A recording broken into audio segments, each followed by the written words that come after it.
From Datarails, this is FP&A Today. Hello, everyone. Welcome to FP&A Today. I am your host, Paul Barners, aka the FP&A Guy, and you are listening to FP&A Today.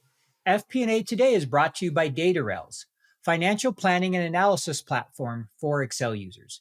Every week, we will welcome a leader from the world of financial planning and analysis and discuss some of the biggest stories and challenges in the world of FP&A.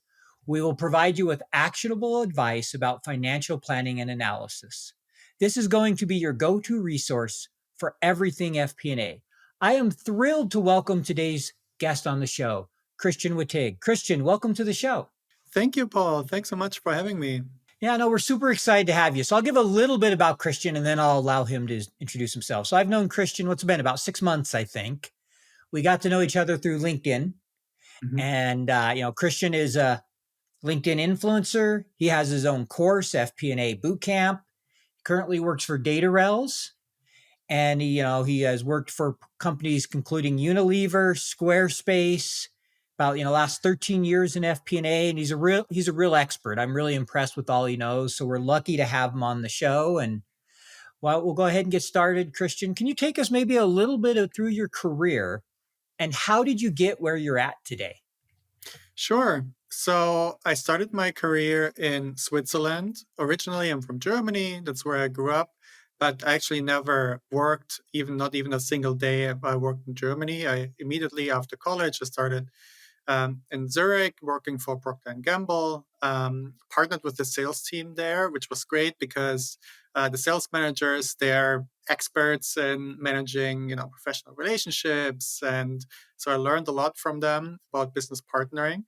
And then I spent some time in the headquarters for Europe in Geneva at Procter Gamble. And then I moved to the States because my wife lives here, grew up here. She's from Oregon originally.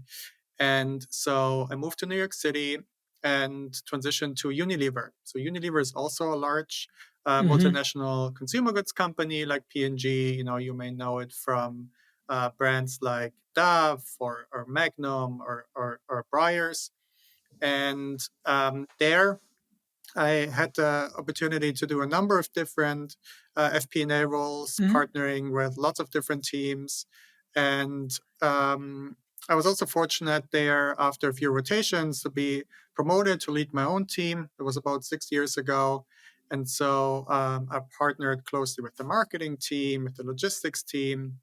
And then after spending about 10 years in consumer goods, I thought, okay, it's time to try something different. And so I joined Squarespace, which is a tech company. They make website builder software to lead the marketing and growth FP&A team there. And during that time, I also realized that I really enjoy teaching. I've been doing some teaching before at Unilever, teaching some of my colleagues. And so I thought, why not create a course that that helps people learn FP&A, across the world, not just in the company that I work at. And then one thing led to another. I joined Datarails, which is a company that makes FP&A software. And that's where I am now. Great. Yeah, no, they are a sponsor, obviously, as you know. And so obviously big Datarails fans on the show. So, how has it been? It's been a few months now. Can you talk a little bit about how it is working for a planning tool that focuses on FP&A, the whole focus? Because I know it's a little bit different than your traditional FP&A role. It's still FP&A and you're working with FP&A people, but maybe talk a little bit of how it's been to kind of be, I don't want to say on the other side, but in a different role. Sure. No, it's an exciting role because so what I liked most about my FP&A roles before was mainly two things. One was partnering with my cross-functional business partners, working with them on giving them better visibility of the numbers, helping them, optimize profitability and so on. And then also process optimization, going in and looking at ways to make my colleagues' life easier by automating things or by looking at how we do things faster or more automated. And when I learned about Datarails and what they do and the roles they offer as now my role, my title is FP&A Solution Architect, is that I get to do those things that I like the most about my FP&A role all the time. So what I do now is I help customers be successful with our software. So I help CFOs, VPs of finance, directors of FP&A by analyzing the processes, looking at where they're at right now, how are they structuring their reporting process, how are they doing the forecasting, how are they doing budgeting. And then I show them how they can improve the processes by using our software, and I walk them through and I lead the implementation process. So I get to do business partnering and process improvement all day, which is fantastic. No, that's great. Those are two of my favorite things in FP&A. I love business partnering, and I agree. When you fix and streamline a process, it feels really good when you realize how much time you save somebody. Yeah. So that makes a lot of sense. So I know you've talked about a little bit on LinkedIn about kind of marketing attribution and the importance of measuring, marketing campaigns, understand how business is spending each dollar. I think you've supported in the past some marketing leadership, and obviously that's a big thing, I'm sure, with Squarespace, a lot of marketing campaigns and stuff. So you can talk a little bit, how do you think about tracking the spend? Yeah, that's right. So over the years, I partnered with many different teams, HR, logistics, factories, R&D, but I spent a lot of time working together with the marketing leadership team. And what I learned there is that tracking marketing spend and calculating return on marketing investment, it can be tricky because most companies, they run multiple marketing channels at the same time. They may have a TV campaign, or they may advertise podcasts or radio, print, Google search ads, etc. And they all run at the same time. And you're trying to understand, okay, how well is our podcast campaign actually working, right? And that can be tricky because you can't just look at how does our revenue growth look, because then you're taking into account all those different campaigns that happen at the same time. So you need to do what's called marketing mix modeling. That's a way of using some statistical tools to kind of really look at, okay, how can we isolate a given campaign? But the challenge is, even if you go out, you can buy marketing mix modeling from a third party. You can hire a data science team to maintain it. But what's interesting is, even then, you'll never get perfect accuracy, Oh, because yeah. the funny thing is, you can ask someone who bought your product, hey, which of our marketing channels, why did you choose us? Was it a TV campaign? Was it radio? And often people, they can't even tell, they don't Yeah. know what really caused why they made a decision. And that's why it's one of those areas in FP&A where it's an art and a science. You have to find the right balance between, yes, you want to be data driven and make your decisions based off of data and facts, but at the same time, you need to acknowledge that you'll never get perfect accuracy through your data. So you need to be okay with making some assumptions and finding the right balance there, which is what I find really interesting. No, that makes a lot of sense. And I think it was about a month or two ago, I was reading an article that was talking about the friction between marketing and finance. And one of the advices it gave is basically the CMO and CFO need to align on how they're going to measure things and recognize it's not going to be perfect, but at least agree to what all the metrics will be. So there's not that constant argument of, oh, no, it was the pod. No, well, that doesn't look right because we're looking at it this way and you're looking at it that way.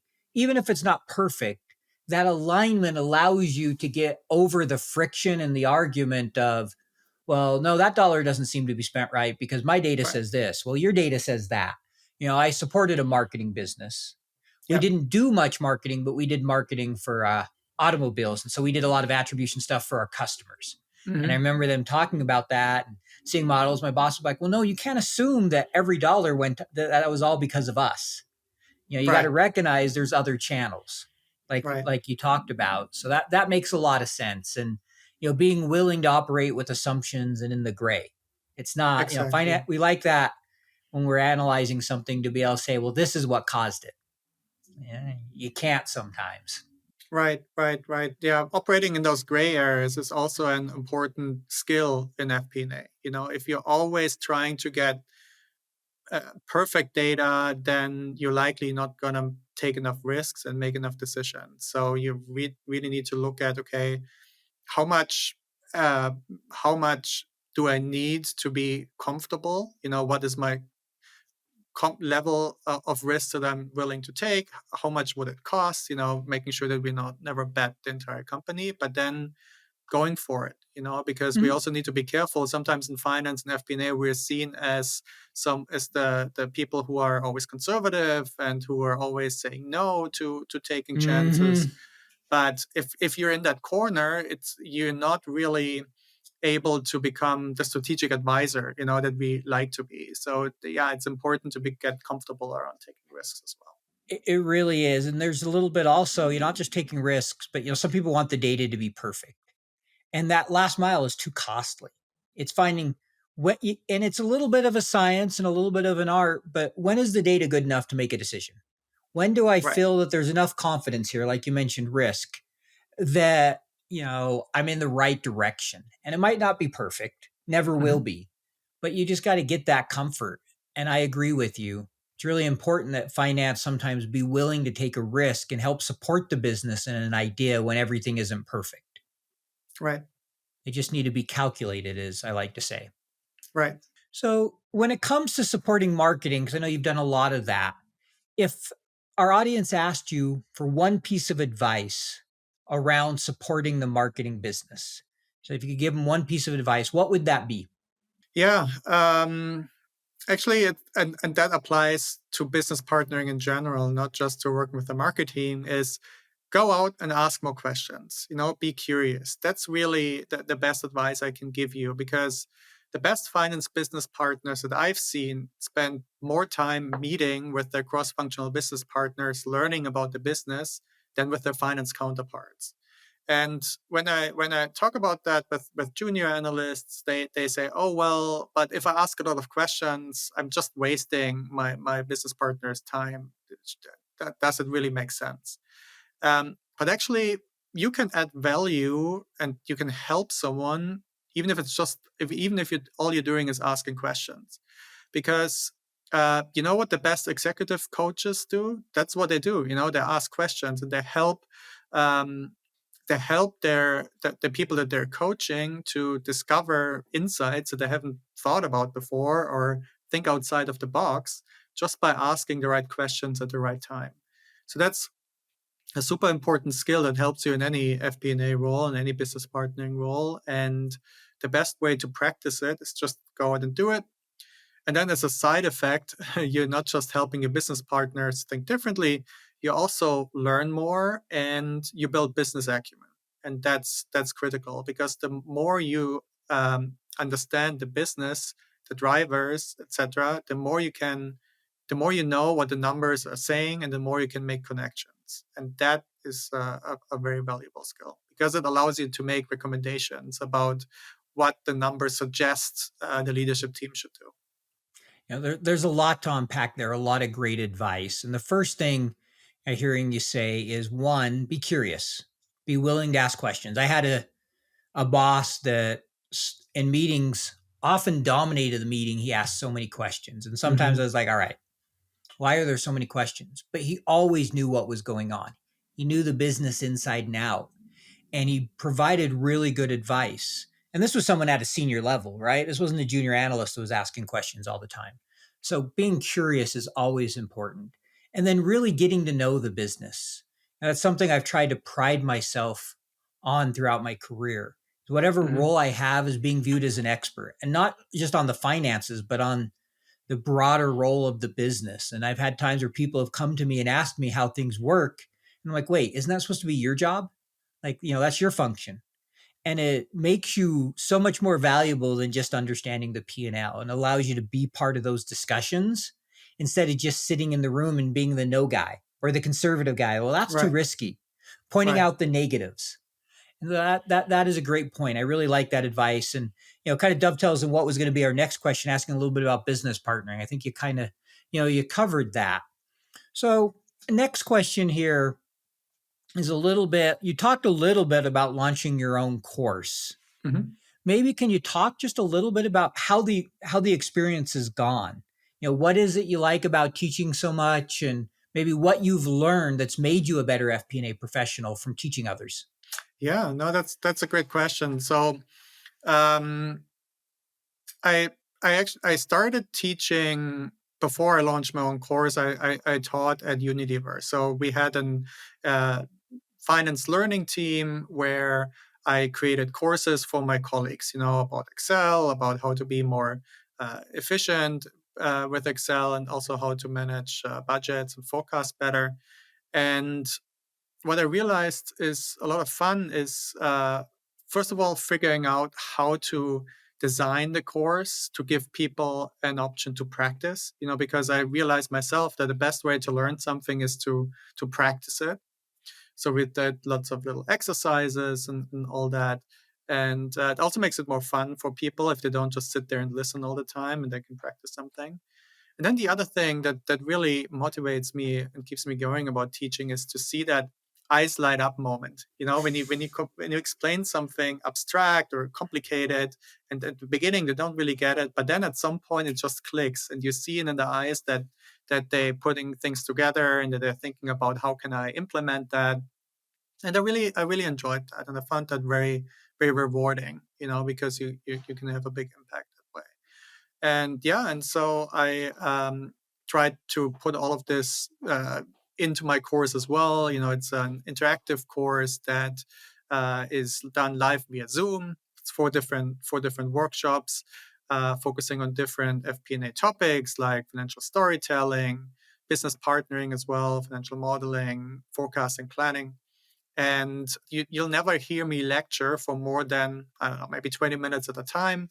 There's lots of breakout room discussions and exercises, even a few role plays where I wrote scripts for people to step into the shoes of a finance manager, or maybe a marketing manager or a sales manager, and give them a chance to practice the techniques that we're talking about, the frameworks, in a safe space, right? Because practicing things is sometimes hard when you're in your job, because you feel pressure that you need to always be at your best, and stepping out of your comfort zone and trying something new can sometimes be challenging. And so I created this environment in FP&A Bootcamp where people can do that, and also where they can learn from each other as well. No, that's great. And I love how you talk about it being interactive and how you enjoy seeing that moment when the eyes light up, right? We've all seen that. And that's something I love. I've always loved teaching as well. And, I've done some of it at work. Most of my experience, I worked with scouts and youth for years. And when you see that Nice. kid get something, it was always, Yeah, kind of the it's great. highlight of the day when they're like, all right, they're actually getting this, they're understanding, Right. versus those moments when you're like, have they heard a word I said? But that's another Hmm. story. So, Right. you know what it is like 13 different spreadsheets emailed out to 23 different budget holders, multiple iterations, version control, errors, back and forth updates. You never really feel in control of the consolidation and collection process. Yep, I've been there. Stop, breathe. Datarails is the financial planning and analysis platform for Excel users. Datarails takes data from all your company's disparate sources. No organization is too complex, consolidating everything into one place, secured in the cloud. Now all your data finally talking to each other. Everything is automated back into your report in Excel. Cash flow, FX conversion, intercompany transactions, now automated and up to date. Drill down and variance analysis in seconds. Don't replace Excel, embrace Excel. Turn your Excel into a lean, mean FP&A machine.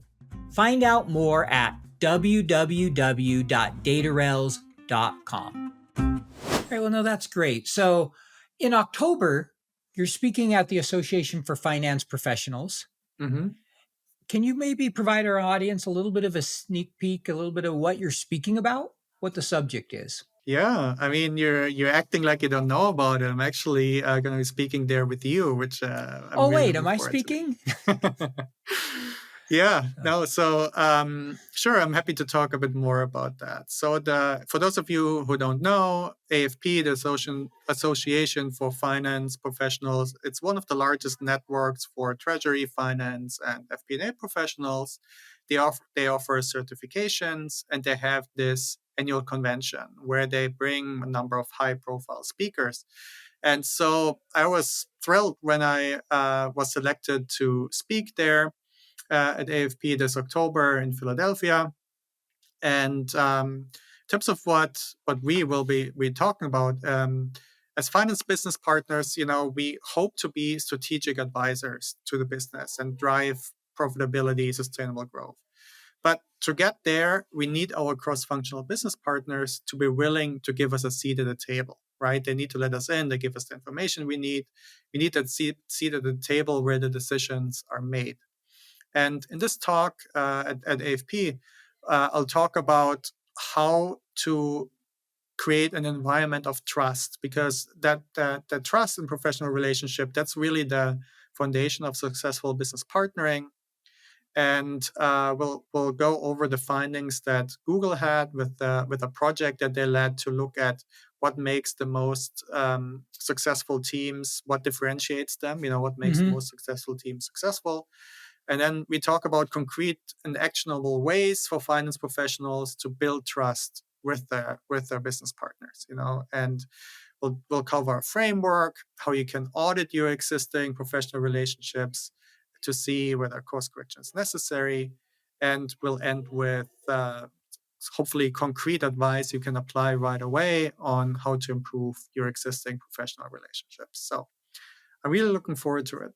All right. Well, it sounds really exciting, the conference. The Association for Finance Professionals, as you may know, we had Brian Lapidus on the show a few weeks ago.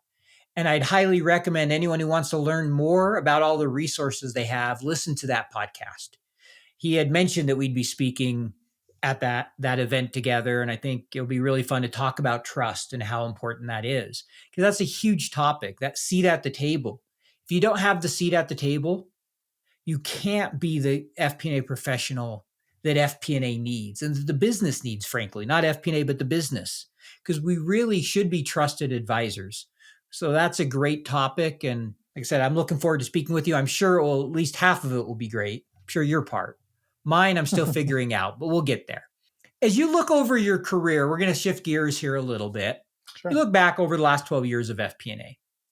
What is the one accomplishment you're most proud of from your career? An answer you'd give in a job interview. What would that be?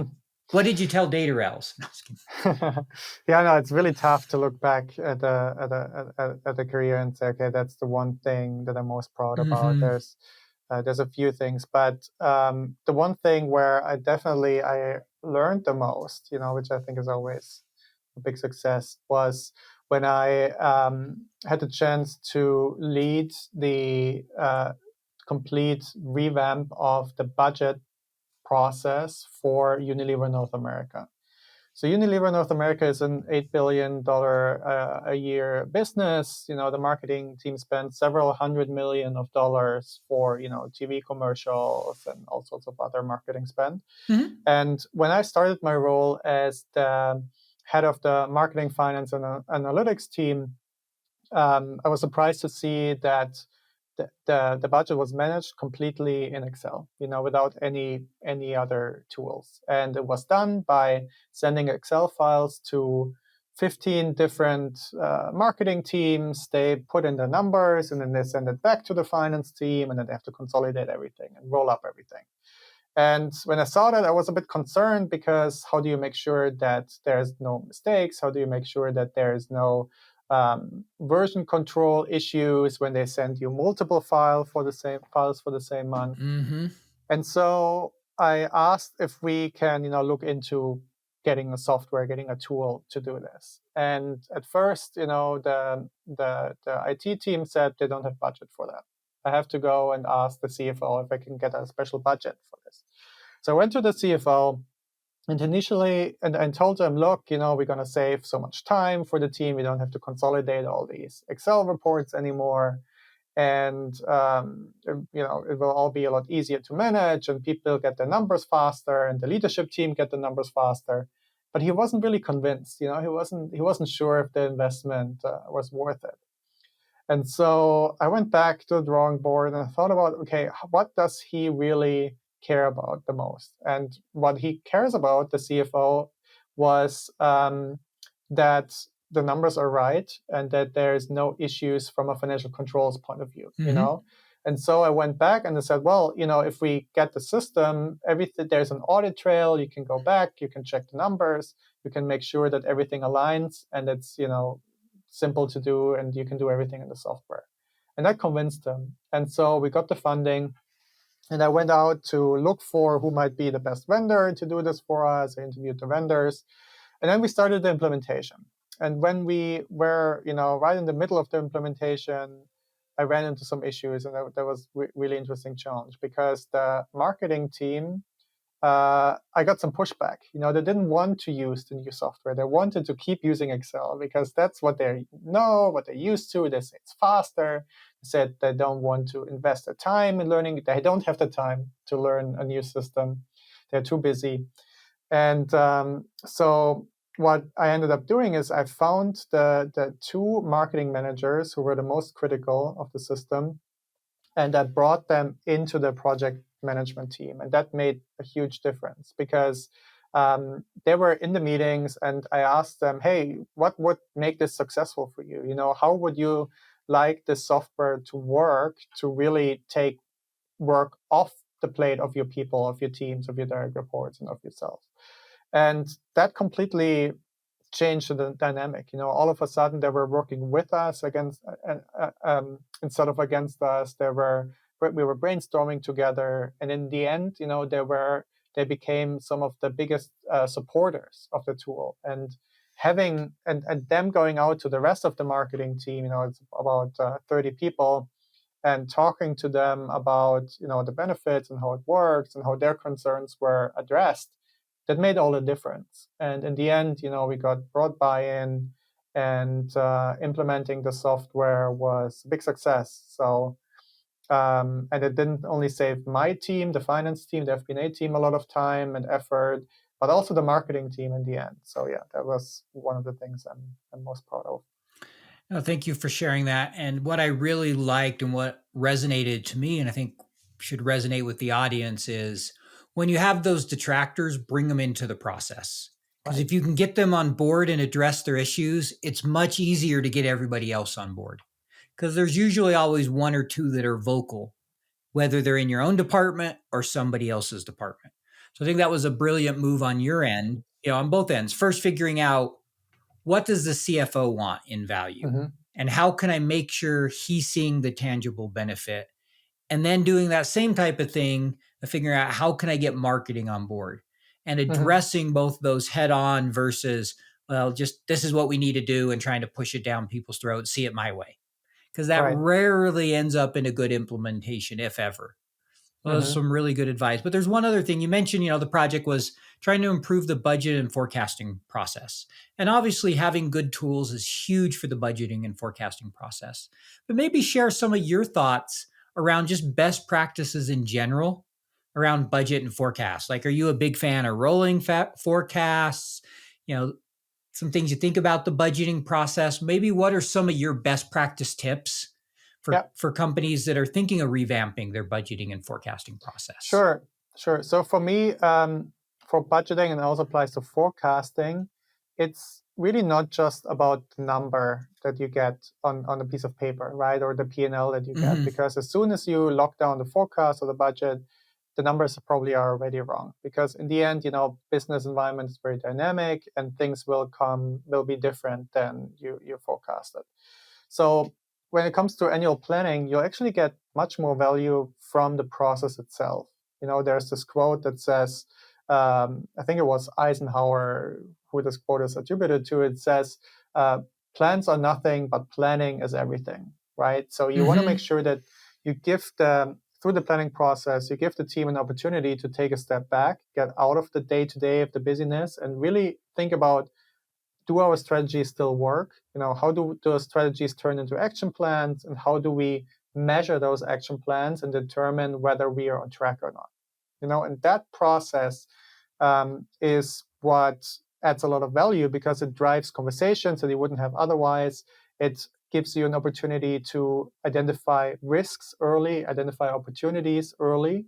And another tip I have for specifically, for that is try to forecast ranges. Don't just get a point estimate, but get a range, because when you have a range, you can look at the worst case scenario and the best case scenario and think about ahead of time, or what will we do as a company if the worst case scenario happens? How will we capitalize on the fact and accelerate the business even more when the best case scenario happens? And if you do that upfront during the forecasting or planning process, you have the chance to respond much faster. You're not only faster, you also make better decisions, because you don't make the decision on the spot when you're in the middle of it. You think about it upfront and you plan it. That's great advice. I mean, I really like the point about scenario versus just a point estimate, so that when you're in that situation, you've already decided what you're going to do. When it's widely different than maybe your base case, whether it's bad or good, because both of those require different decisions to be made. So a lot of good advice there. And the second is not about the numbers, it's about the process. That is so important. I mean, so many people think it's about the numbers. And, I always like to joke, if I could forecast accurately, I wouldn't be working in FP&A. I'd be sitting on a beach somewhere because I would have made a fortune already. Right. Because none of us can really truly forecast accurately. It's about making good assumptions that allow us to get the general direction of where something's going. Next question here. What would you say is the biggest challenge in FP&A today? Oh, yeah, that's a good one. So, what really is different today than it was 10, 15, 20 years ago is we have more and more data, right? We have more data. Companies are investing into the quality of data as well. So a lot of the data that maybe we had before, now it's useful and we can actually make something off of it. And to me, that's one of the biggest challenges, but also the biggest opportunity, because FP&A teams have to process and analyze all that data. And ideally, they're not just focusing on financial information. They also look at data that's produced, that can be leading indicators like traffic to your website or inventory data, headcount data. Ideally, FP&A should look at all of that. Mm-hmm. And that's a challenge because it's a lot of data to deal with, and you can't really continue with in the same way you've done it in the past. In the past, you would just download everything, put it in an Excel sheet, run a pivot table, and that's it, right? But if you're talking about big data, that's not enough. You need to look at, do I have the right software to handle the data? What's the right tool? Do I want to stay in Excel? Do I want to get out of Excel? So that's challenge number one. And the other one is also is about democratization of data. So, because the thing is, information is power. And sometimes, especially in large companies, departments are a bit siloed, and they're sometimes hesitant to share all the data, all the information they have broadly with the finance team or with the rest of the company. They do that because they think, well, we know best how to make those decisions. If we share the data, then they're trying to tell me what I should do. And if anything, it's just going to slow things down. But the thing is, FP&A really can add more value the more data they have access to. So it's really important that FP&A operates in an environment of trust, that we build that environment of trust. That's why I chose to talk about that at AFP. And to show that if you give us more, if you share more with us, we'll also be able to really not just say no to things, hopefully, and say, no, you can't have the budget, or, but to say, to help them get the company to say yes to more things, because if we have more data, we might be able to take risks that we wouldn't have taken otherwise, because now we have the assurance that it's backed up, by facts. And that, for me, handling that big data is the biggest challenge and the biggest opportunity for FP&A. And I would agree with that. And kind of an interesting point to that is I read something the other day that said the average job application or not job application, job posting for FP&A since the beginning of the pandemic, the number of skills they ask the average person to have has increased by 23%. Oh, wow. That's And if you interesting. I look didn't at know that. that, and I haven't done the analysis, but I'm pretty sure most of those are around data.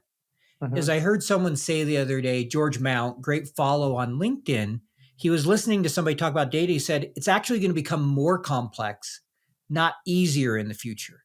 And the Hmm. argument was, yeah, yes, we're going to get more low code, no code tools.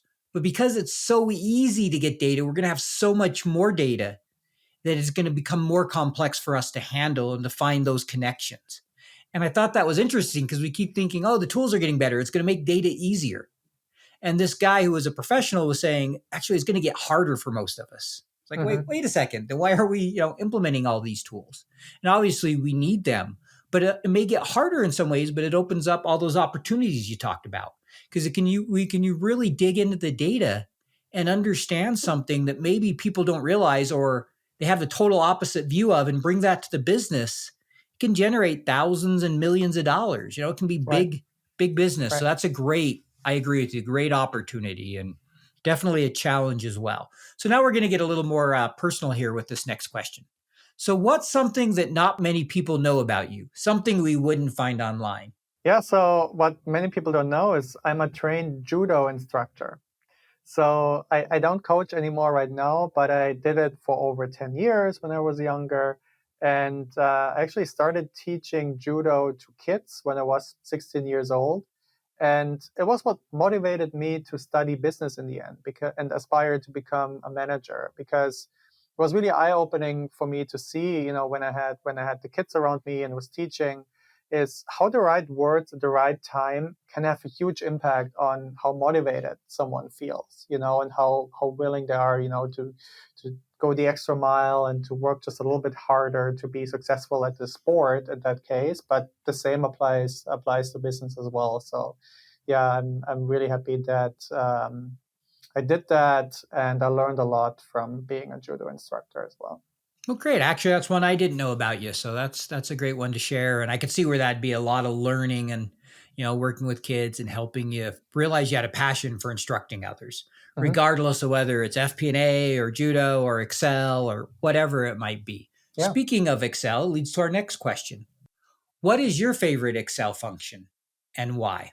sure. So my favorite Excel function is index match, and I like to tell people that they should please stop using VLOOKUP, because VLOOKUP is a static formula and index match is dynamic. What does that mean? It means that if your source table changes, so where you're getting your numbers from, if a column gets added or things get moved around, your VLOOKUP will be wrong, but your index match will still work, and it's not the only thing. The worst thing to me about VLOOKUP and the best thing about index match is it's transparent in terms of what's going on.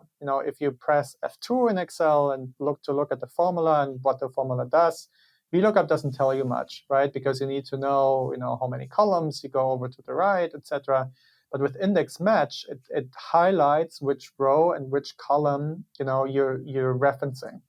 And that makes it really easy to see if there's a mistake and really easy to audit your formulas. And yeah, that's why index match is my favorite formula, and I recommend everyone learns it. It's actually not that difficult to learn. It's going to take you maybe 10, 15 minutes and you'll get it.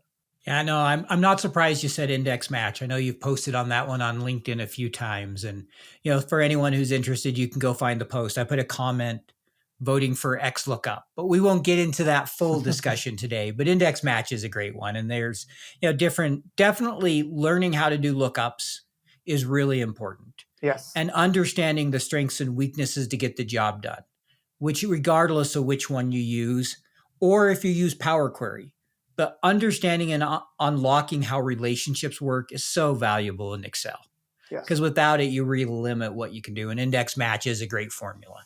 So I've definitely, a lot of people, that's a favorite. So actually, we've got two more questions. So not last question, but second to last question here. If you're going to offer advice to somebody starting a career in FP&A today, what would be the one piece of advice you'd give them?